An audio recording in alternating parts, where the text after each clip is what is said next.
आदत है घर जलाने की। अरे लानत है, धिक्कार है हम पर, हमारे जमीन पर, हमारे रक्त पर, हमारे लहू पर, हमारी अपनी खुद की पहचान पर कि हम गैरों के मोहताज रहे। अब तक अपनों में से खड़ा करो, अपने लिए खड़ा करो, अपने भाई होना चाहिए। उन तपा कर ऐसे सरदार भगत सिंह, सरदार ऊधम सिंह, चाहे जाट भाई हो, चाहे गुर्जर भाई हो, चाहे भील भाई हो, चाहे कुमार भाई हो, चाहे कोई हो, उन सबके लिए कहना चाहता हूं, जाट इस देश के अंदर शक्ति रखता है मगर सत्ता नहीं, एक भारत रत्न नहीं। गुर्जर भाइयों को भी भारत रत्न नहीं, शक्ति रखते हैं, सत्ता नहीं। दूर दूर तक इतिहास नहीं है, मेरे पास सबूत हैं, मैं बिना सबूत के नहीं बोल रहा। इसीलिए कहना चाहता हूं आप सभी लोगों से, तपा कर इल्म की भट्टी में मैं बालातर बनाता हूं, और जो सीना चीर के रख दे जुल्मत का वो खंजर बनाता हूं। दरिया हूं, मेरा रुख मोड़ दे किसमें हिम्मत इतनी, चट्टानों को चीर कर तो बेटा अपनी राह खुद बनाता हूं। ये है आपकी कहानी। मेरा आप लोगों से आग्रह है कि जाओ, ये माना मैंने जेरे खंजर मेरा गुलू भी नहीं रहेगा, मगर फलक कह रहा सितमगर हमेशा तू भी नहीं रहेगा। आज मौका है, आप लोगों से कहना चाहता हूं कि आज आप लोगों को जाना हुआ, युवाओं से भाई आप लोगों की शक्ति है, जिस और जवानी चलती है उस और जमाना चलता है। ये युवा शक्ति की बात है। ये बहन कुमारी मायावती ने सम्मान देने काम किया सर्व समाज को। अगर आज मुसलमानों की भारत के अंदर जब देश आजाद हुआ था सन 1947 की रिपोर्ट है, 33% मुसलमान देश की भागीदारी में था, सर्विसेज में था, लेकिन आज मुसलमान 1% से भी नीचे है। अगर मुसलमानों का पतन किया है, मुसलमानों को मिटाया है तो कांग्रेस ने मिटाया है, इसमें कांग्रेस ही जिम्मेदार है, और 50-50 सुपड़ा साफ बीजेपी ने कर दिया। ये दोनों पार्टियां एक ही पार्टियां है पीछे से, और यहाँ पर पूंजीपतियों की सरकार है। अभी पिछले इलेक्शन में 75,000 करोड़ रुपए, कोई भी बात बिना सबूत के नहीं बोलूंगा, ये जान लेना, 75,000 करोड़ रुपए खर्च किया भारतीय जनता पार्टी ने, और 48,000 करोड़ रुपए कांग्रेस ने। और अभी कल ही 4-5 दिन की बात है, अभी न्यूज में चल रहा है, एफसीआरए की रिपोर्ट कह रही है, एफसीआरए की रिपोर्ट के तहत बीजेपी भारतीय जनता पार्टी के पास इन देश के अंदर सबसे ज्यादा अपनी सेल्फ कंपनियों का पैसा दान आया है, चंदा आया है, जो 50,000 करोड़ रुपए की मेरा अनुमान है, क्योंकि उनकी रिपोर्ट मैं नहीं मानता। नीति आयोग की रिपोर्ट है, एनसीआरबी की, उत्तर प्रदेश में जब से भारतीय जनता पार्टी आई है तब से क्राइम चरम पर है, और उत्तर प्रदेश अपराध में नंबर 1 है। मैं उत्तर प्रदेश का रहने वाला हूं, इसीलिए कह रहा हूं, एक भी बात झूठी नहीं है, जाके देखना। NCRB national crime report bureau की रिपोर्ट है, उसमें उत्तर प्रदेश अपराध में नंबर 1 है। ये वही भारतीय जनता पार्टी है। कांग्रेस और बीजेपी ये तुमको ठगेंगी, हर रोज ठगेंगी। इसीलिए कहना चाहता हूं कि आज भाई लिख दो, आसमां बेरंग है तो बेरंग ही सही, आसमां बेरंग है तो बेरंग ही सही, जमीन तंग है तो तंग ही सही, हम अमन चाहते हैं जंग नहीं, अगर तुम्हें जंग पसंद है तो फिर जंग ही सही, फिर जंग ही सही, जो होगा देखा जाएगा। आओ ना खुदा ही मिला ला मिसाले से, न इधर के रहे ना उधर के। अब हमारा मकसद सिर्फ सिर पर कफन बांध लिया है, और जिन्होंने सिर पर कफन बांधा है उनको रास्ते खाली मिले हैं। आप सभी भाइयों से 1000 किलोमीटर दूर से आप लोगों से निवेदन करने आया हूं कि अगर आज ये सरकारें तुमको कुछ नहीं देने वाली, भुखमरी की रिपोर्ट अभी 1 हफ्ते पहले आई है, भारत 111वें स्थान पर है। अभी आपका डीएपी 350 रुपए का मिलता था 2014 में, अभी 1350 रुपए का है डीएपी खाद जिसे कहते हैं किसानों के लिए। न गरीबों की, न मजदूरों की, न मजलूमों की, न मुफलिसी में जीने वाली, न गुर्बत में जीने वाली ऐसे लोगों के लिए सरकार नहीं है, न बीजेपी न कांग्रेस। अभी अशोक गहलोत साहब, उनका बेटा एफसीआरए की रिपोर्ट के तहत उससे पूछताछ हुई, उसकी अपनी 4 कंपनी विदेश में बिना किसी उसके इंफॉर्मेशन के पैसा कमा रही थी, और अभी उसको पकड़ा गया ईडी द्वारा, सीबीआई द्वारा। अशोक गहलोत के बेटे, उनकी बात कर रहा हूं। ये रिपोर्ट क्या नाम है, डॉक्यूमेंट्री रिपोर्ट है, आंकड़ा ऐसा ही नहीं है, हवा पानी बोल रहा हूं। इसीलिए आपने कहना चाहता हूं भाई, आज शमशेर अली भाईजान यहाँ पे आए हैं, मैं उनकी तरफ, आप सभी सरदारी ने, मेरा मकसद नहीं है, मतलब मुझे नहीं मालूम, मैं तो बाहर का रहने वाला, मुझे क्या पता कौन है और कौन नहीं है। आप सब लोगों ने भाई शमशेर अली जी को यहाँ बुलाया है, भाई रमेश जी यहाँ पर है, आप लोगों ने इनको यहाँ पर बुला करके दावत दी है, तो मेरा आपसे मकसद है कि एक बार उठो, आप लोगों को जगना होगा, जागना। उत्तिष्ठ जागृत प्राप्य ब्राह्मण बोधत है। उठो, जागो, लक्ष्य को प्राप्त करो, और जब तक मत रुको जब तक आप लोगों का मकसद पूरा ना हो जाए। तो 25 नवंबर तक जिस दिन वोट न पड़ जाए, जाकर के बूथ बूथ पर 300 बूथ है इसका नाम इस सांसद विधानसभा के अंदर, हर बूथ पर आप लोगों को जाना होगा, एक एक आदमी को समझाना होगा। अभी मेरे बुजुर्ग, मेरे पिता समान यहाँ पर कह रहे थे कि हमारी बात नहीं मान रहे। किसने कहा? मेरी बात तेरी समझ में ना आए, इसमें कसूर तेरा नहीं मेरा है, क्योंकि मैंने बात में वो दम पैदा नहीं किया है। अगर बात में दम पैदा किया होता तो तुम मेरी बात को जरूर समझे होते। एक बंदा लुंगी में आया काशीराम साहब, उसने दुनिया को जिसको समझा दिया वो आज तक पागल है।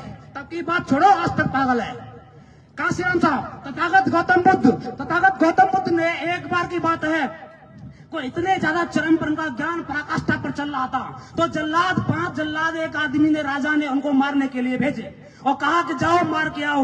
मैं समझाने वाली बात, उसका इंपॉर्टेंस, उसका सिग्निफिकेंस, उसकी महत्वपूर्णता, उसका क्या नाम है, एक्सप्लेनेशन यहाँ बताना चाहता हूँ। मेरे भाव को समझना, मेरी भाव भंगिमाओं को समझना, वो अर्थ समझना आना चाहिए जो जरूरी है, उसके पीछे बेसिक कारण क्या है उसे समझना। कि आप लोगों को घर घर जा करके समझाना होगा लोगों को, भाइयों को, जिससे कि उनकी समझ में आए, और हर बूथ पर और निगाह रखनी होगी। ठीक है, तो तथागत गौतम बुद्ध को मारने के लिए 5 अंतिम बात से कहकर खत्म करना चाहता हूँ। मारने के लिए वो लोग आए, 5 जल्लाद, जो जाने माने जल्लाद थे। राजा ने भेजे कि जाओ मार के आओ तथागत गौतम बुद्ध को, वो आजकल बड़ा चल रहा है, चारों तरफ उसकी ख्याति फैल रही है। तो लोग आए जल्लाद, जाने के बाद में 1 दिन हो गए, 2 दिन हो गए, 4 दिन हो गए, 10 दिन हो गए, लेकिन लौट के नहीं आए। तो क्या नाम है, राजा ने पूछा कि भैया क्या बात है, जरा देख के आओ, वो लोग क्या हुआ, तथागत को मारा कि नहीं मारा। तो राजा जाता है देखने के लिए उन 5 लोगों को, 5 जल्लादों को। जब जाके देखता है कि 5 के 5 जल्लाद फंते बने बैठे थे, भिक्षु बने बैठे थे गौतम बुद्ध के बगल में। राजा ने पूछा क्या बात है भाई, तुमने मारा क्यों नहीं। तो उन्होंने कहा 1 घंटे तू सुन ले, तू भी यहीं बैठा पाएगा। इसे कहते हैं समझाना, इसे कहते हैं तराशना, इसे कहते हैं एक्सप्लेनेशन, इसे कहते हैं व्याख्या, इसे कहते हैं तराशना। लोगों को बस ऐसे तराशना है। 25 नवंबर याद रखना, आप लोगों के बहुत ज्यादा दिन नहीं बचे हैं। एक अगर चाहिए, अगर जरूरत पड़े तो हम फिर आएंगे, और यहाँ पर भाई शमशेर अली हो, चाहे रमेश जी हो, चाहे कोई हो, समझ सरदारी जिसको रखेगी उस पर हमारा पूरी तरीके से क्या नाम फोकस किया जाएगा। बहुत बहुत धन्यवाद, आपने मुझे सुना। मुझसे कोई गलती हुई हो तो आपसे क्षमा प्रार्थी हूँ, क्षमा चाहता हूँ हाथ जोड़ करके। बहुत बहुत धन्यवाद। जय भीम, नमो बुद्धाय।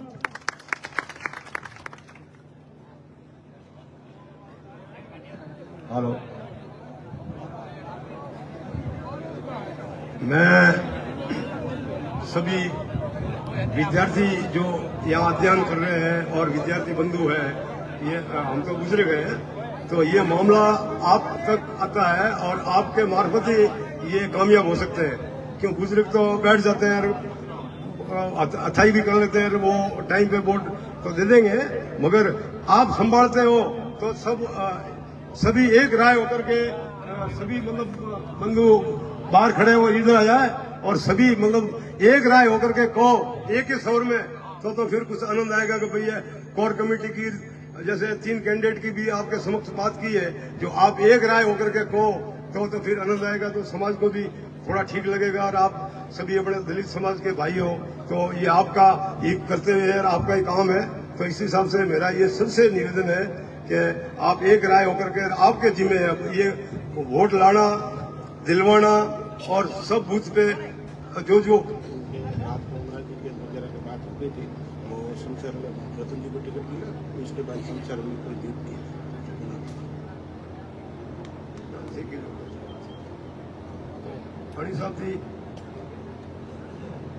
हेलो, तो मेरा ये आपसे निवेदन है, सभी विद्यार्थीगण और सब पढ़े लिखे यहाँ बंधु सब पधारे, और क्योंकि आपकी राय बहुत जरूरी है। आपके अलावा नैया पार होनी बड़ी मुश्किल है, तो आप भागदौड़ तो आप करने वाले हो, वोट लाना, दिलवाना और बूथ पे आप ही मतलब संभालने वाले हो, तब जाकर के ये काम होता है। तो मेरा आप सबसे निवेदन है कि आप सब तैयार हो, कंप्लीट सभी तैयार। बहुत बहुत धन्यवाद। रमेश जी, आप प्लीज सबको और भी अपने दिल्ली से वक्ता आए हुए हैं, वो भी अपने को संबोधित करेंगे। मैं एक बात क्लियर कर देता हूं कि कल जो रतन जी को टिकट मिलने के बाद देवासी समाज ने, अमरा जी वगैरह हम सारे साथ में बैठे थे, तो उन्होंने शमशेर अली साहब को ही कहा है कि आप ही खड़े हो, और मैं तो पहले चुनाव लड़ा था, आगे और लड़ेंगे, लेकिन अब की बार सबको शमशेर अली बनना पड़ेगा, तब जाके अपना बेड़ा पार होगा। धन्यवाद।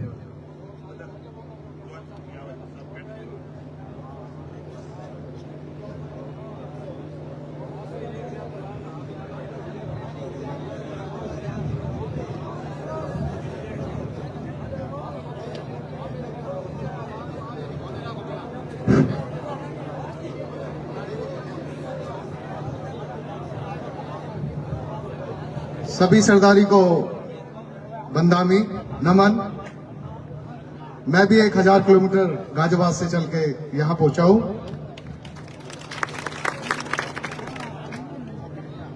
बेसिकली मैं स्टार्ट करूंगा बाबा साहब से दिए हुए संविधान से, ज्यूरिस्प्रूडेंस से मैं स्टार्ट करना चाहूंगा, क्योंकि अभी हमारी सरदारी कह रही है कि हमें किसी के साथ खड़ा होना है, और हम अगर बीच में ही हट जाते हैं तो वो हमारा, विशेषकर आने वाली पीढ़ी का बहुत हनन होता है, क्योंकि उसका मोरल डाउन होता है। क्योंकि हमारे बुजुर्गों का अगर कोई कहा हुआ स्टेटमेंट वापस होता है तो वो हमारा स्टेटमेंट वापस होता है। तो मैं अपनी बात ज्यूरिस्प्रूडेंस से स्टार्ट करूंगा। विधि शास्त्र कहते हैं जिसको, विधि से हम कोई चीज स्टार्ट करते हैं, और जब विधि से स्टार्ट करते हैं तो हम दृढ़ निश्चय करते हैं कि हम जिस लक्ष्य को पाने चले हैं वो लक्ष्य हमारा होगा, चाहे कुछ भी, कोई भी, किसी भी तरह का हमें बलिदान देना पड़े तो वो हमें देना होगा। हमें ऐसी विधि हमारी सरदारी को लेनी चाहिए कि उसमें हर स्टेप में ऐसे रोड़े हो कि वोट हमारा हो। जैसे माननीय काशीराम साहब कहते थे कि मैं वोट लेने जा रहा हूं पर 1 रुपया भी तुमसे लूंगा। हमारे 48,000 वोटर्स हैं यहाँ, तो 48,000 रुपए भी इकट्ठे होने चाहिए, क्योंकि हर घर से जितने वोट होंगे उतने रुपए भी आने चाहिए, और वो इस भवन में लगने चाहिए। वो पता चलना चाहिए समाज को कि हाँ सही में उसने रियल में पैसा दिया है, और पैसा वही देता है जो वोट देता है। सबसे पहले 89 में माननीय काशीराम साहब ने चुनाव लड़ा था आपके पास के डिस्ट्रिक्ट जैसलमेर से, आपको शायद याद नहीं होगा। 89 में उन्होंने 69,000 वोट प्राप्त करे थे, जो फर्स्ट टाइम उन्होंने वोट यहां से लड़ा। 69,000 रुपए कैसे लिए? उन्होंने कहा कि भाई मैं आपसे, हर ढाणी में वो गए, 1 रुपया भी लिया और 1 वोट भी ली, और उस टाइम कांग्रेस को पता चल गया था कि ये कौन लोग आ गया, ये कौन आदमी आ गया है, कि ये क्या करने वाला है। और कांग्रेस कहां पे है? कांग्रेस हमारी वजह से अपने निचले स्तर पे है। अगर हम उसे सपोर्ट करते हैं तो वो बहुत ऊपर जाती है, पर हमारे ब्यूरोक्रेट्स को क्या ऊपर लेके जाती है? मैं आपसे पूछना चाहता हूं, 182 के आसपास हमारे ब्यूरोक्रेट्स जो हमारे लिए पॉलिसी बनाते हैं, कितने लोग हमारे वहां तक जाते हैं? उनकी सीआर को ऐसे खराब किया जाता है कि वो डीएम रहते रहते ही उसको खत्म कर दिया जाता है, और उनके सारे के सारे सचिव होते हैं। हमें यहाँ प्रण लेना होगा, इस सरदारी को प्रण लेना होगा कि हम जो भी विधि बनाएंगे उस विधि को हर बूथ पर लेके जाएंगे, क्योंकि अगर हमारा बूथ मजबूत है तो हम मजबूत हैं। उत्तर प्रदेश को आप देखो, बेशक हम सत्ता में नहीं है, पर हर सरकार को और हर पार्टी को यह पता है कि बीएसपी वो झंडा है जब चाहे जब गाड़ देगा। आज भी सारे समाज, सब लोग हमसे डरते हैं, हम हर जगह खड़े होते हैं, क्योंकि सेकंड नंबर पर हम ही होते हैं। क्योंकि कुछ थोड़ी बात प्रॉब्लम्स होती हैं, हर पार्टी में होती हैं, ऐसा नहीं है कि एक पार्टी सब संपूर्ण प्रभु होती है, ऐसा नहीं होता है। तो हमें इस सरदारी को ये दृढ़ निश्चय करना होगा कि अगर हमारी बात डिफीट होती है, अगर हमारा एक्सिस्टेंस कमजोर पड़ता है, तो वो आने वाली जनरेशन के लिए प्रॉब्लम क्रिएट करता है। तो हमें चाहे हम हारे, कोई प्रॉब्लम नहीं है, पर हम इस मजबूत से लगे कि दूसरी पार्टी को भी ये पता चल जाए कि इनमें दम है, ये कुछ कर सकते हैं। आने वाले टाइम में वो आपको पूछेंगे, पहले हमें अपना अस्तित्व बचाना है, ये अस्तित्व की बात है। और शमशेर अली जी को आपने अपना कैंडिडेट चुनना लगभग मुकर्रर किया है कि भाई हम इनको बनाएंगे, तो मैं शमशेर जी से बात करता हूं कि शमशेर जी ऐसे लड़ना जैसे उत्तर प्रदेश में मोंडल लड़ते हैं और दलित एक साथ होकर लड़ते हैं। हम शोषित लोग वहां हर पार्टी को दिखा देते हैं कि हम भी आपसे कुछ है। ईवीएम का रगड़ा है, मैं भी मानता हूं ईवीएम में कुछ ना कुछ है। ईवीएम के लिए आपको एक तैयारी करनी होगी, जो हम आने वाले इलेक्शन के लिए उत्तर प्रदेश में कर रहे हैं और 24 के इलेक्शन के लिए कर रहे हैं। हमारा जो भी बूथ एजेंट होगा वो कम से कम 12th क्लास पास होगा, और जितनी वोटें पड़ेंगी वो वोटें वो लिख के लाएगा। और ऐसे हमें जब हमारा काउंटिंग पे हमारा बूथ चुनने के लिए जाएगा, काउंटिंग होगी तो वो भी मशीन को भी चेक करेगा, और इस वोट में माना 300 वोट पड़े हैं तो उस ईवीएम मशीन में 300 वोट ही खुलने चाहिए, और वो भी चेक करेगा कि किस पार्टी को 300 में से ही वोट मिले हैं। 300 में से ही अगर वोट मिले हैं तो पता चलेगा कि कोई ईवीएम में गड़बड़ नहीं है। मैंने खुद ने देखा है कि हमारे यहाँ 355 वोट पड़े और 1000 वोट निकल गए। कैसे 1000 वोट आ गए? 355 की वहां पे पोलिंग हुआ था तो 1000 वोट कैसे आ गए? हमें ये करना पड़ेगा। और हमारे जितने भी काउंटिंग में एजेंट जाएंगे वो पर्चे लेके जाएंगे और बूथ वाइज जाएंगे। इस बूथ पे ये मशीन आई है और ये बूथ है, वो ही पर्चा निकालेंगे और उसको टैली करेंगे कि रियल में ये इतनी वोट पड़ी थी इस बूथ पे या नहीं पड़ी थी। अदरवाइज ये फिर चोरी करेंगे। हमारा अधिकार और उनका राज ऐसा है, वोट हमारा राज तुम्हारा, नहीं चलेगा, नहीं चलेगा। ये हमें करना पड़ेगा। अगर हम नहीं करेंगे तो ऐसा है कि वो फिर राज करते रहेंगे। हमें इसके लिए आना पड़ेगा, क्योंकि मैं 1000 किलोमीटर से अपने बच्चों को छोड़कर मैं यहाँ आ सकता हूँ। मैं यहाँ की यूथ से आग्रह करूंगा कि वो बढ़ चढ़कर साथ दे। सरदारी तो आपके साथ पीछे है ही। जब तक आप सामने नहीं आओगे वो डरेंगे नहीं, क्योंकि वो हमेशा यूथ से डरते हैं। क्योंकि अगर यूथ बदल गया, एक सबसे बड़ी हमारे यूथ में कमी चल रही है, मैं अपने यहाँ भी देखता हूँ और दिल्ली में और एनसीआर के तमाम स्टेटों में आसपास के मैं देख रहा हूँ कि हम वाइन की तरफ बहुत ज्यादा बढ़ गए हैं। इससे ज्यादा बढ़िया वाइन को छोड़ के हम जो खाना खा रहे हैं उसको अच्छा कर लें, उसको ज्यादा बेटर करें, और इससे हमारा शरीर भी नुकसान होता है और परिवार भी खत्म हो जाता है। तो हमें वाइन को छोड़ना पड़ेगा। अगर हम एक घर में प्रण कर लें कि मुझे शराब नहीं पीनी है और 4 अपने साथियों को नहीं पीने देनी है, तो 5 परिवार एक साथ खड़े हो जाते हैं और हमारा धन का लॉस नहीं होता और एजुकेशन पे जाते हैं। मैं एक बात और बोलूंगा, अभी आपने नैप, कितने लोगों ने पढ़ा है न्यू एजुकेशन पॉलिसी को? नैप किसी ने उसका जो अभी एक्ट आया है न्यू एजुकेशन पॉलिसी का पढ़ा है? नहीं पढ़ा है। ऐसा एक्ट इस गवर्नमेंट ने दिया है, वो ऐसा एक्ट है कि आने वाले हमारे ना डॉक्टर बनेंगे, ना इंजीनियर बनेंगे, ना आईएएस बनेंगे, ना आईपीएस बनेंगे। हमें उसको पढ़ना पड़ेगा। वो ऐसा एक्ट है। अभी आप बताओ 2020 अप्रैल 2020 को वो एक्ट आया था और वो लागू हो गया पूरे भारत में।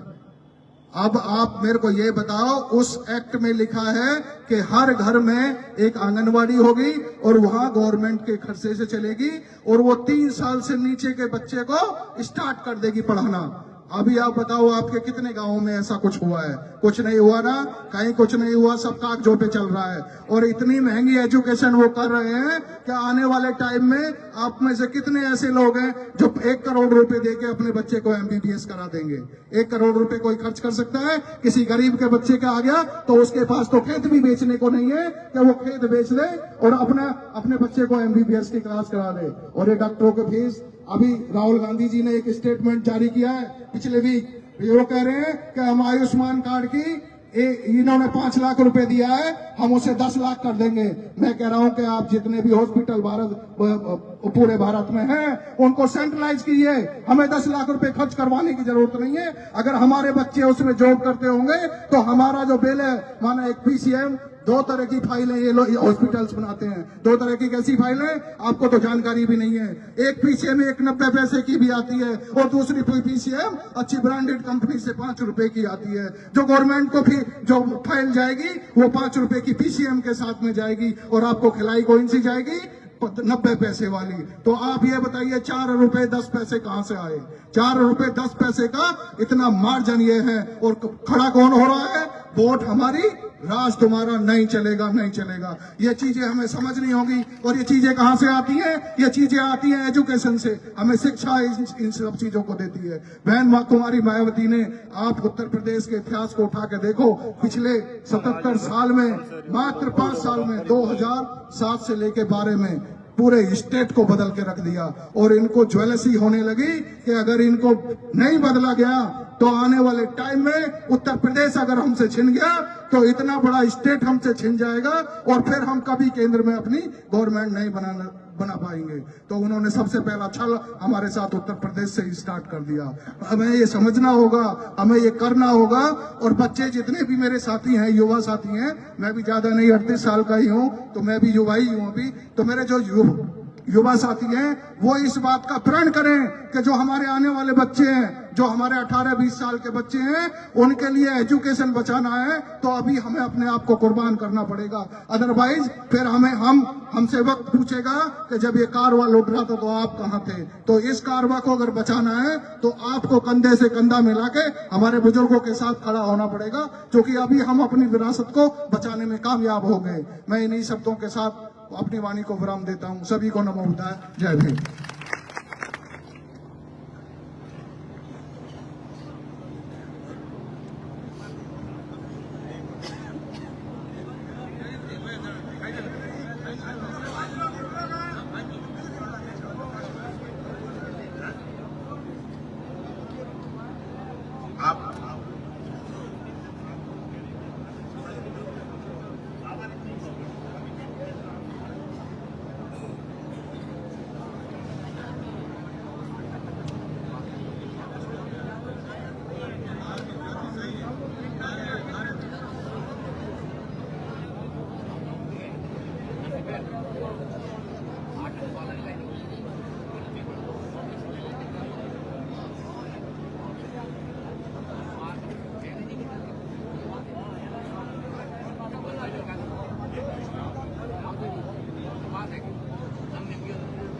वीर जी, एक रजिस्टर लेना हो जो टेप कोई छोरा पे पड़ी हुई रजिस्टर लेना हो, रूम में रजिस्टर कोई डायरो लाओ, डायरो।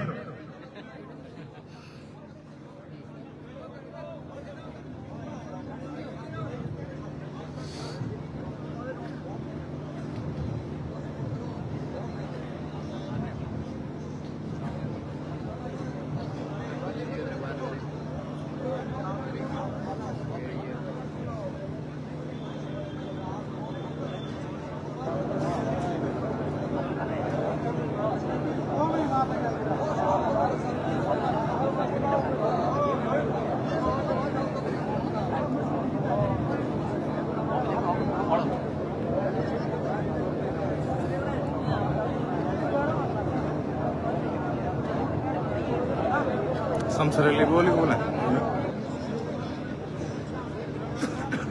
डायरो लेना है मोटार। अभी अपने कमेटी गठित कर रहे हैं। कमेटी गठित कर 3 तारीख को वापस मीटिंग बुलाई जाएगी। अभी 10-15 लोगों की जो बुजुर्ग है या बुद्धिजीवी है, भैरजी माटसा जैसे, इनके नेतृत्व में कमेटी बनाते हैं। जिसको कमेटी में रहना है वो सार्वजनिक नाम दे और कमेटी बनाए।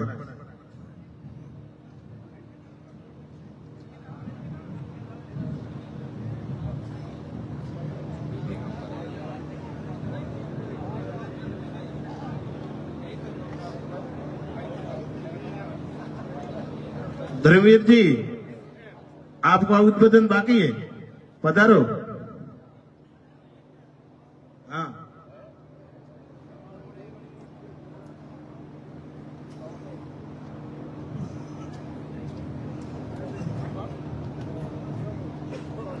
आध ग्राम को दे दे,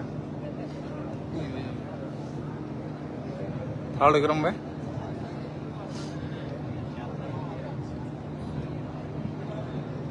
सभी को जय भीम।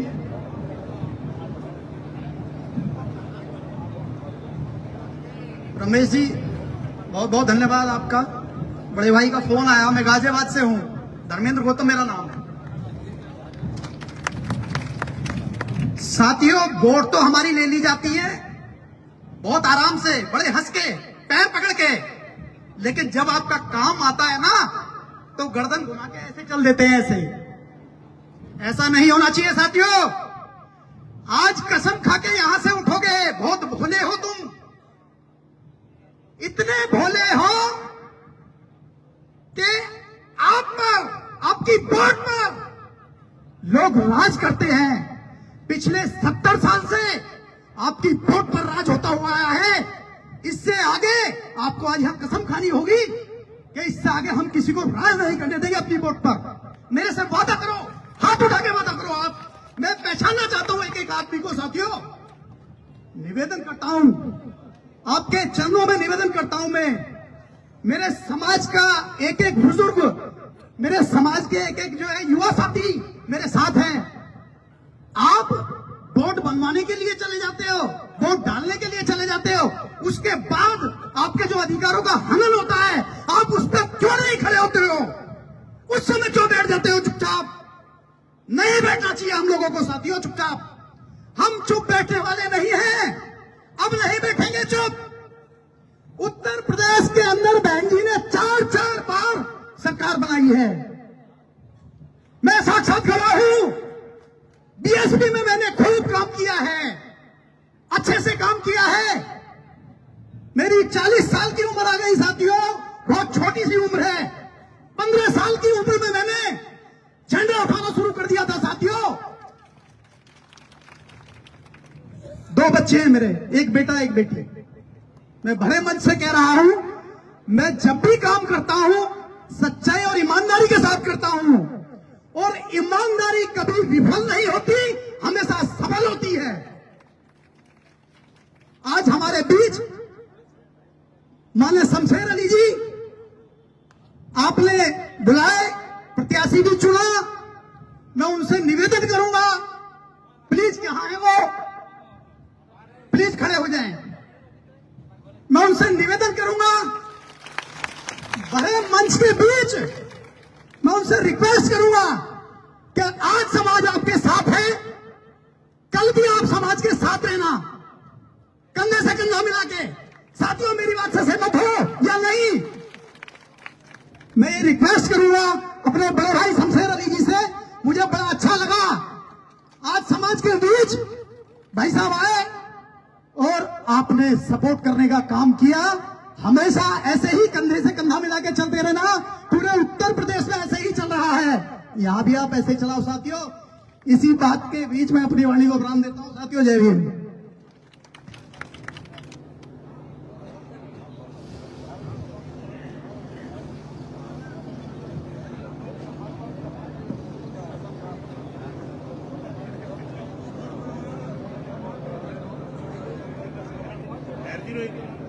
मेयर जी,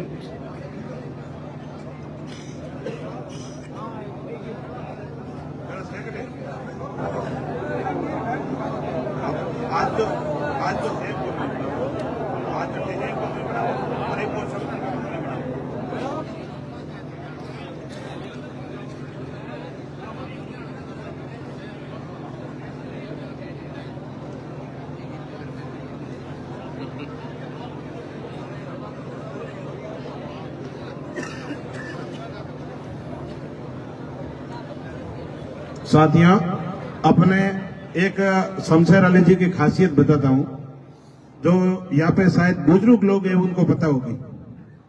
मैंने सुना कहीं कहीं के ऐसे व्यक्ति है, ऐसे व्यक्तित्व तो धनी है। मैं तो अभी संपर्क में आया, अभी ये इनके वहां मीटिंग हुई, उससे पहले एक दिन रात को गया, उसके बाद में चर्चा में मान लो नजदीक आया। मैं कभी मिला ही नहीं हूं। इन शख्सियत ने जब प्रधान रहे साचौर में, आप लोग या बुजुर्ग है वहां कहीं वो गए होंगे प्रधान साहब के पास में, इन्होंने 1 रुपये का कमीशन नहीं लिया। प्रधान पद से आज 20% कमीशन लेते हैं, इन्होंने 1% कमीशन नहीं लिया, 1% घुसखोरी नहीं की, और चाहे इनके जेब की भिलाई साथियों। ऐसा सुन के मेरा मन इतना हुआ, मैंने कहा ऐसा भी व्यक्ति है। और बुजुर्ग लोगों को तो शायद पता होगा,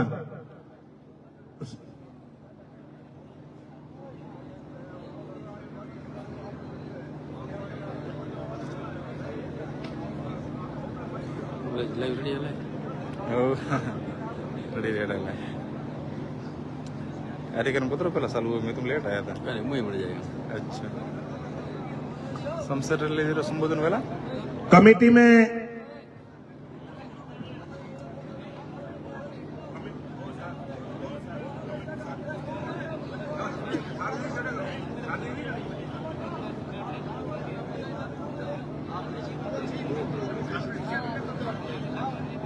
आदरणीय रमेश जी पूर्व प्रधान साहब ने बारे में बात करी। आ बहुत वजन वाली बात है। મને भी याद आयो क्योंकि मैं अठे थड़ी माथे बीजे सोपाल में बेन मतलब टीम आवे, मित्र मंडली आवे, चर्चा करो तो ईमानदारी की बात है। धर्म स्थान है, या तो कोई है ही नहीं। और कूट हो गए तो भगवान मतलब को पहुंचे है कि अपना पहला जो चेयरमैन साहब बढ़िया केशुभा जी ठाकर, तो उस प्राणी ने किसी से कोई पैसा या मतलब चाय बराबर मतलब चाय तक किसी की नहीं तो ली और न किसी के प्रति द्वेष भाव रखा। उन्होंने गरीबों का अहित होता था।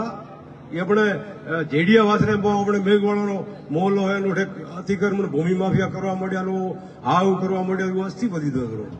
आ कतरी मोटी बात है, आ ईमानदारी की बात है, आ कोई गेम तेम बात नहीं है। बीजे नंबर अपना चेयरमैन थे था जीवराज मेहता। वो हमारे जीवन काल की जो हमारे हाथे या मैं जो देखियो उरी स्थिति में बताऊं तो वो मेहता साहब एडा पुरानी में था।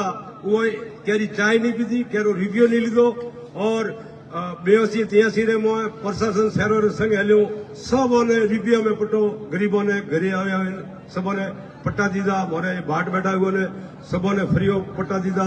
मैं वंचित रहा था, मोरे दुकान दी थी तो मोरो हले मामलो। तीजे नंबर आप मामलो आवे प्रधान शमशेर अली जीरो, तो ये ग्रामीण ना था, सिटी में तो था ना। पर मैं मतलब कह रहा हूँ हमने कोई अपने दलित समाज दुखी तो कौन है? दलित समाज। बीजा तो है सत्संग में वो तो आपने टेलीफोन थी, बीजे आपने हाव भाव थी, जाती रहा मतलब ठट थी भी कौन कराया करूं। पर अपना जो गरीब तबका रहा, जो भील है, कुंभार है, रबानी है या मुसलमान है या कोई भी तरीका रहा, शमशेर अली जी ने पाया होता तो मैं एम जोश रखता, एम लारे CID रखता के TTS भी जो करे नहीं करता।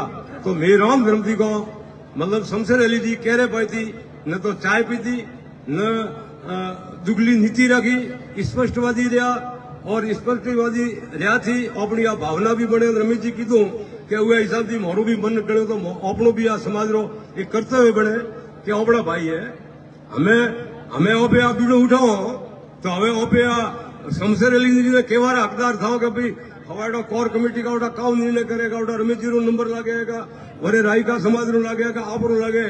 पण आ करे दुख सुख रे मुआ मेघवाल समाज या कोई बीजा दुखियारी समाज रा कोई भी थोड़े पर आवे आधी रात रो तो वो थोड़े आ काम संभाळवो पड़े न का या मेघवाल समाज ने भील समाज ने दलित समाज रो कोई नहीं है।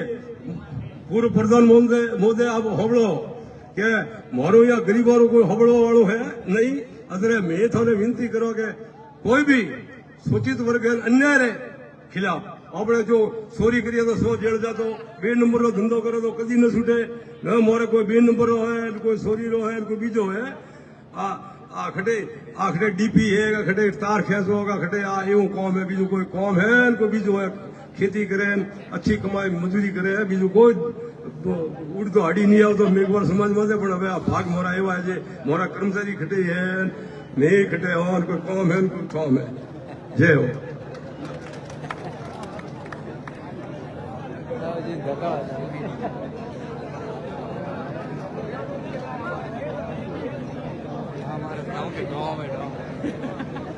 वकील साहब क्या है?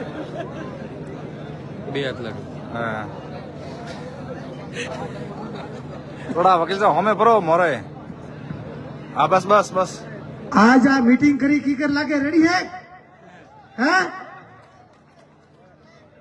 देखो कोई बात करे बस पारी आज बस पारो समझ ले एक बार समझ लो कारो समझ ले बस पारो हाँ तो बात आया कौन भाई आको या व्हाट्सएप पे आयो तो क्या मेघवाल समझ लो वनकर अंजाटी कान वो एक करण वनकर कितना आया है आया कोई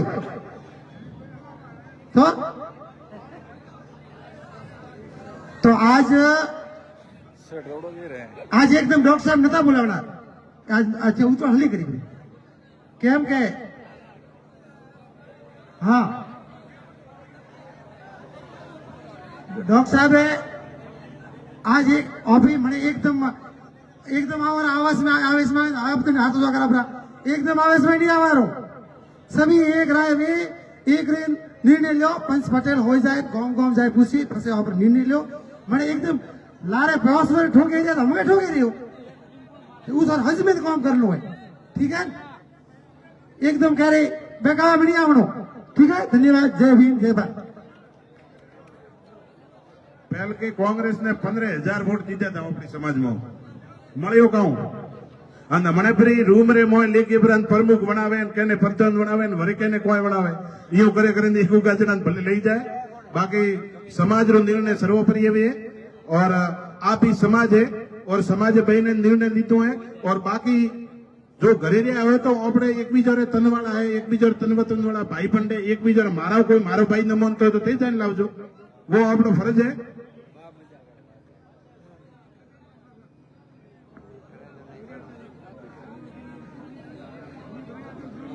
समझ बोला है बंद करा क्लोज अप करा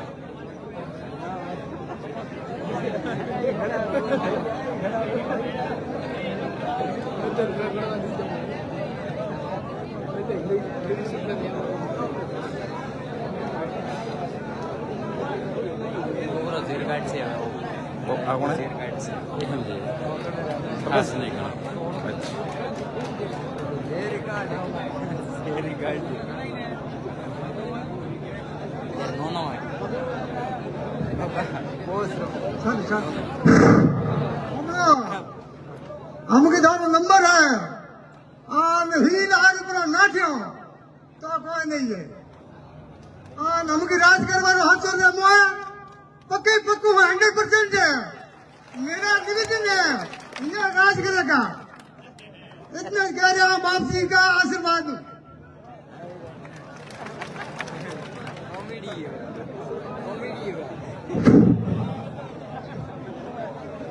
आज के इस समाज के हमारे समाज के अध्यक्ष जी तथा समाज के समस्त मेरे गणमान्य बुजुर्ग आज जो हमारी समाज बैठी है उसके सामने नमन करता हूँ। हमारे पंचों ने जो आज निर्णय लिया है बहुत अच्छा निर्णय है। आज हमारे भाई साहब रमेश जी खड़े हो रहे थे, रमेश जी ने अपनी इच्छा अनजाहिर की है तो शमशेर अली जी जैसा व्यक्ति अपन को खोजने से नहीं मिलेगा, क्योंकि वैसे भी मेघवाड़ा और मुसलमानों का तो एक अपना रीति रिवाज वगैरह वगैरह सभी एक ही है और बाबा साहब को भी मुसलमान ने आगे लाया था पहले सबसे। इसलिए मेरा तो मत है कि इनको बहुत मतों से देकर हम किसी भी पार्टी में हो, हम आज से पार्टी छोड़ने के लिए इनके लिए तैयार हैं, परंतु हम इनको वोट देंगे। जय हिंद जय भारत।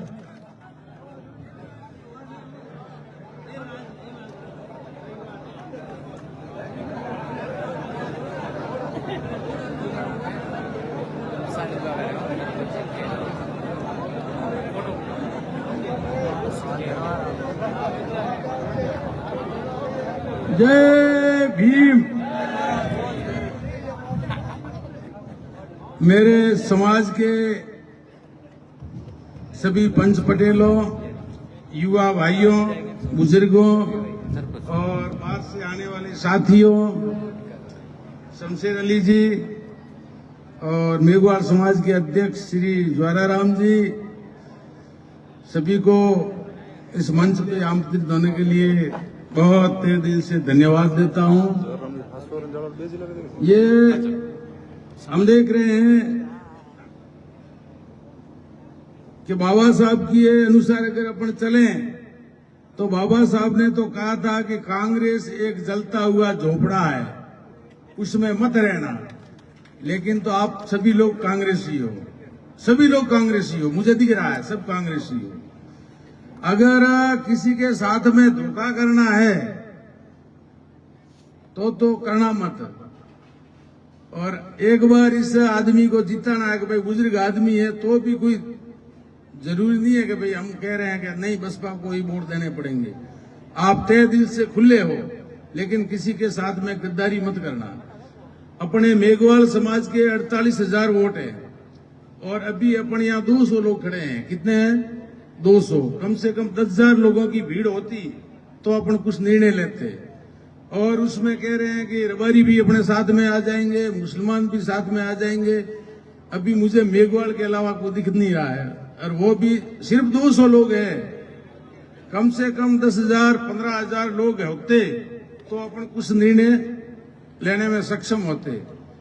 पहली बात तो यह है कि अपनी ताकत एकत्रित करो। अब 3 तारीख का कहा, 3 तारीख को आप आपकी ताकत दिखाओ। आप 10,000 15,000 20,000 लोग इकट्ठे हो तो बाद में निर्णय ले सकते हैं। अभी एकदम अपन निर्णय लेने में सक्षम नहीं है। और बाबा साहब की विचारधारा के अनुसार चलो तो बाबा साहब को पढ़ो और सब एक हो जाओ।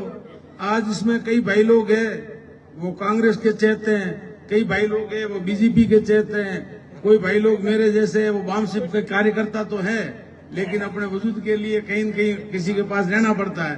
क्या करें, मजबूरी है, मजबूरी में रहना पड़ता है। तो अपनी खुद की ताकत बनाएंगे ना तो अपन सक्षम होंगे, बिना ताकत तो सक्षम हो नहीं सकते। तो इसमें यह है कि 3 तारीख की अगर मीटिंग रखो तो उसमें कम से कम 10-15 हजार लोग इकट्ठे हो, सभी लोगों की राय लो, सभी लोगों की क्या राय है, किस तरफ जाना है, वजूद के साथ जाओ। चाहे बीजेपी में जाओ तो कोई बात नहीं, उनको कहो कि भाई हमारा ये काम है, आप करोगे तो हम साथ में रहेंगे। कांग्रेस में जाओ तो भी उसको कहो, और किसी के साथ में नहीं जाना है, बसपा में रहना है और बसपा में अपना उम्मीदवार खड़ा करना है, वो भी ताकत के साथ खड़ा करो तो कुछ वजूद रहता है। नहीं तो अपना 200-400 लोग इकट्ठे होके कोई भंडा नहीं फोड़ सकते, बड़ा कार्य नहीं कर सकते। बाकी जब तक है ये चांद सितारे, जब तक है ये धरती अंबर, भारत ऋणी रहेगा उसका, याद रहेगा अम्बेडकर, याद रहेगा अम्बेडकर। इस बात से समझ जाओ तो समझ जाओ। धन्यवाद।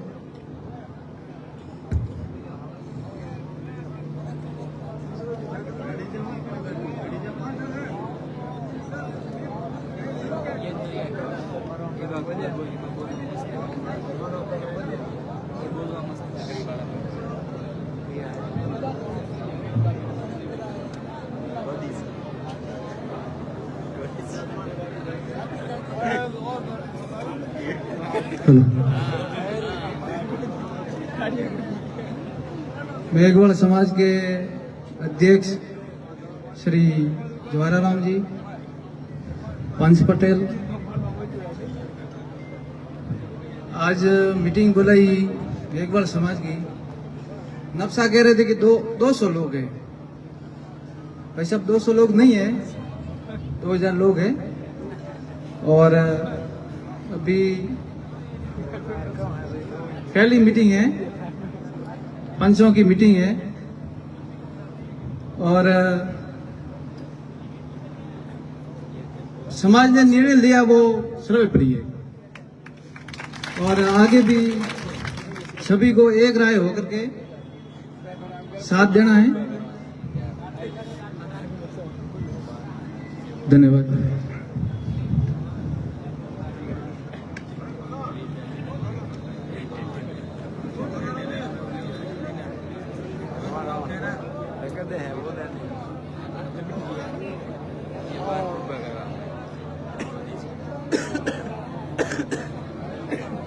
धन जी 2 शब्द समाज के आगे रखे। डेलीगेट प्रतिनिधि धन जी।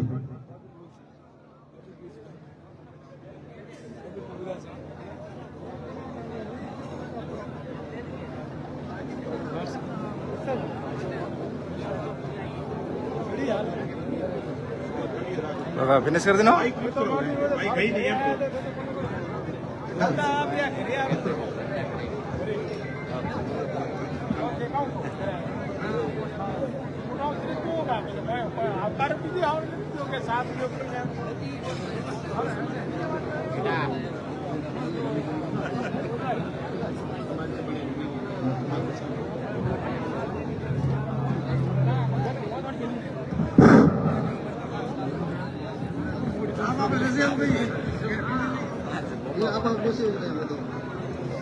हेलो, सम्मानीय मंच, सभी विराजे हुए ऐसा सभी को राम राम। हम सब सभी समाज निर्णय लेंगे उनके सभी साथ। ठीक, धन्यवाद।